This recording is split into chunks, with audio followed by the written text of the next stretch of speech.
Dhe jo vetëm kjo se është një gjë formale, por në pjesën se si do edukohen brezat, si do i qasen familjes, si do i qasen sardmes, si do i qasen vlerave tona, dashurisë, virtytit, nderit, bien të gjitha këto që kemi krijuar. Kemi 21 shekuj që flasim për nderin, për dashurinë, për nënën, për babajnë, për birin, për vajzën, për mbesën e vogël, për nipin, të gjithë këto koncepte bien sepse ne nuk kemi drejt të përcaktojmë ato në këtë lidhje shpirtërore, natyrore, hyjnore, por në një moment caktuar duhet të vetë përcaktohen si pas përjetimeve që ato do kenë dhe ka një deviancë të çuditshme në këtë rast.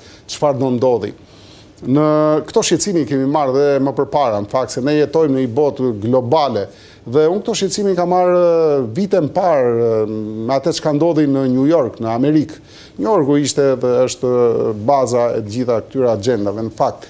Dhe nxënësit ose prindërit ishin të shqetësuar sepse bashkë ekzistonin në një klasë me individ që ndoshta nuk ndjeheshin asnjëherës në ato momente apo ndjeheshin një gjini tjetër asnjë anse dhe kjo sillte probleme të komportimit, marrëdhënies sociale, por nuk ndodhi vetëm kjo.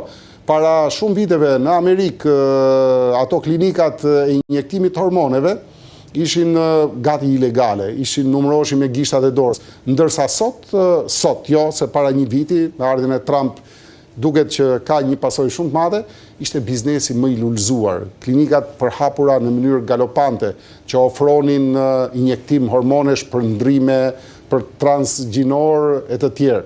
Dhe kjo pasojë është shumë e rëndë për një shoqëri, e cila humbet marrëdhënien e saj normale, madje humbet edhe atë busullën e detyrës që Zoti na ka ngarkuar për të lënë trashëgimtarët, për të shumëfishuar jetën, se forca e jetës duket ke trashëgimia, nuk duket tek jetëgjatësia e individit. Është trashëgimia ajo që përcakton qartazi detyrën që njeriu duhet bëjë në jetë. Çfarë sjell në aspektin ekonomik apo kulturor apo social? Unë kam lexuar një nga filozofët bashkëkohor, është edhe antropolog dhe sociolog dhe filozof, Emanuel Todd, madje është cituar edhe në mediat shqiptare.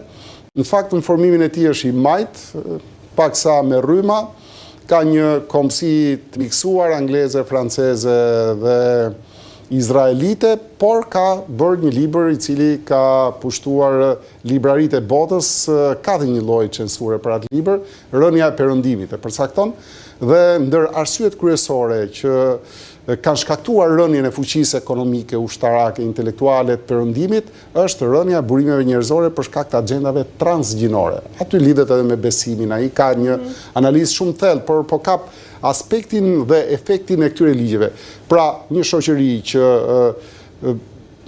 pranon këtë ligj, që aplikon vetë demolohet në mënyrë progresive dhe pasoja është në kohë, pas një 10 vjeçari, 20 vjeçari, ne sot jemi në alarm për plakjen, për ikjen e popullsisë, rënien e linçmërisë.